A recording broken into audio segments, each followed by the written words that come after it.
Hi friends, কেমন আছো? আশা করি ভালো আছো। অভিক সিম সার্ভিস, অভিক দত্ত বলছি। আপনি এয়ারটেলের সিম কিনতে গেছেন, স্টোরে যান বা যে কোনো মানুষের কাছে, রাস্তায় যারা বসে ক্যাম্প করে, নিন। আপনাকে দেখে নিতে হবে এয়ারটেলের সিমটা, চয়েস নাম্বার আপনি নিন, কোনো অসুবিধে নেই।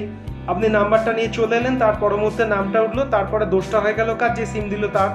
না, এটা ভুল।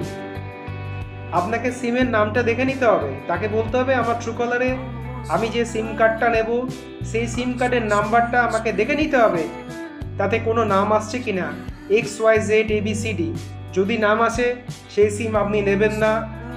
সেখান থেকেই আপনাকে নামটা ইউজ করা সিম, সেটা নাম সে সেট করে রেখেছে, কখনো সেই নামটাকে আপনি চেঞ্জ করতে পারবেন না। সেই নামটাই কিন্তু বারে বারে আসবে। তার জন্য কিন্তু আমরা দায়ী নয়, কেউ দায়ী নয়। আপনাকে সচেতন হতে হবে।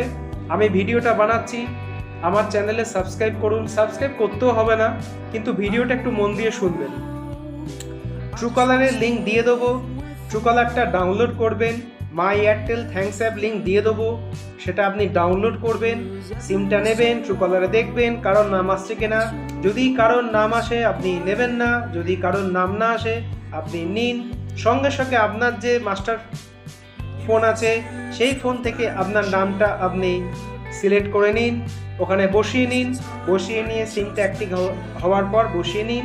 আপনি মাই থ্যাঙ্কস অ্যাপ ইউজ করুন, আপনারা কোনো চিন্তার নেই। মাই থ্যাঙ্কস আপনাকে ইউজ করতে হবে এয়ারটেলে।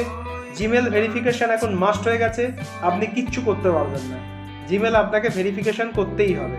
জিমেল যখন আপনি নতুন সিম দেবেন, আপনার ফোনে ইনপুট করবেন, তখনই দেখবেন আপনার সাথে এই জিমেলের নাম্বারটা লিঙ্ক হয়ে যাবে। তাই আমি একটা ভিডিও দিয়েছি, দেখে নিন। এয়ারটেল নাম্বার চুজ করার পর কীভাবে আপনি ট্রুকলারে দেখে নেবেন নাম আসছে কিনা।